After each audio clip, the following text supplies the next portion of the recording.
Lionel Messi সবার জন্য, যার সমর্থন যে খেলোয়াড়ের প্রতি থাকুক, মেসির প্রতি ভালোবাসা থাকা চাই। ফুটবলের সবচেয়ে সম্মানিত খেলোয়াড় মেসি, এতে খুব একটা সন্দেহ থাকার কথা না। প্রতিপক্ষ দলের অনেক বড় অংশ জাদু করে এই ফুটবলারকে উপভোগ করেন। অবশ্য 8 বারের ব্যালন ডি'অর জয়ী খেলোয়াড় এরকম সমর্থন পাবেন, সেটা তো স্বাভাবিক ব্যাপার। বিশ্ব জুড়েই তাকে পছন্দ করবে সবাই। কিন্তু কখনো কি ভেবেছেন একজন খেলোয়াড়ের জন্য নিজ দেশের বিপক্ষেও যেতে দ্বিধা করবে না সমর্থকেরা, তাও আবার ফাইনাল ম্যাচে, সেটাও কিনা আবার চিরপ্রতিদ্বন্দ্বী দলের বিপক্ষে? কথাটা শুনে অবিশ্বাস্যই লাগছে, কারণ আর যাই হোক, কেউ তো আর নিজ দেশের বিপক্ষে ম্যাচের সময় রাইভাল দলকে সমর্থন দিবে না, তাও যদি হয় চিরপ্রতিদ্বন্দ্বী। তবে তো নেই কোনো সুযোগ। ভারত যেমন সমর্থন দিবে না পাকিস্তানকে, বার্সা যেমন সমর্থন দিবে না মাদ্রিদকে, তেমন হওয়ার কথা ছিল ব্রাজিল ও আর্জেন্টিনার মাঝেও। মেসিদের সমর্থন দিবে সেলেসাওরা, সেটাও আবার ফাইনালে, যেখানে প্রতিপক্ষ ব্রাজিল নিজেই। এটা কি সম্ভব? হ্যাঁ, এই অসম্ভবই সম্ভব হয়েছিল, সেটা শুধু একজন মেসির কারণেই। তার ক্যারিয়ারে যা কিছু অর্জন করেছেন, তার মাঝে এটা হবে উল্লেখযোগ্য একটি। তিনি যে রাইভাল দলের সমর্থকদের বাধ্য করেছিল আর্জেন্টিনার সমর্থন দিতে। এটাই ঘটেছিল 2021 সালের কোপা আমেরিকায়। রাইভালদের সমর্থককে বিরক্ত হয়ে মুখ খুলেছিলেন নেইমার ও থিয়াগো সিলভা।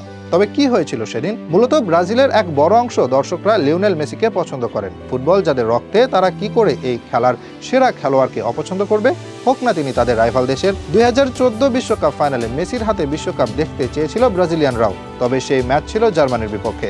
কিন্তু 2021 সালের কোপা আমেরিকা ফাইনাল ছিল ব্রাজিলের সাথে।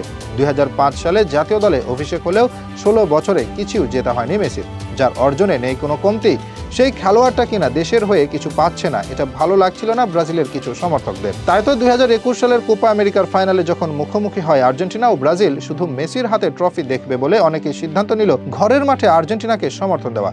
এই ঘটনা আলোড়ন ফেলে দেয় পুরো ব্রাজিলে, এমনকি খেলোয়াড়দের কানেও পৌঁছে যায় এই ঘটনা। ভাবা যায়, একজন ফুটবলারের জন্য নিজের দেশের বিপক্ষে যেতেও দ্বিধা করছে না তারা। তাদের কাণ্ডে যতটা অবাক হয়েছিল, তার চেয়েও যেন বেশি রাগান্বিত হয়েছিল তারা। নেইমার ইনস্টাগ্রামে লেখেন, আমি আপনাদের সিদ্ধান্তকে সম্মান করি। এটুকু লেখার পর সমর্থকদের উদ্দেশ্যে একটি অশ্লীল বাক্য ব্যবহার করেন তিনি। ফাইনালের পর থিয়াগো সিলভা তো বলেই বসেন, আমাদের সময় এখন ঘুরে দাঁড়ানোর। আশা করব যারা আমাদের বিপক্ষে ছিলেন তারা এখন খুশি। শেষ পর্যন্ত ওই ফাইনাল জিতে প্রথমবারের মতো আন্তর্জাতিক কোনো শিরোপা ছোঁয়া পান লিওনেল মেসি। ভাগ্যিস তিনি ফুটবল বেছে নিয়েছিলেন, আর সে কারণে এরকম একটা মুহূর্তের সাক্ষী হতে পেরেছে ফুটবল বিশ্ব। একজন মেসি ছিলেন বলে নিজ দেশের বিপক্ষে গিয়ে আর্জেন্টিনাকে সমর্থন দিতে দ্বিধা করেনি ব্রাজিল সমর্থকেরা।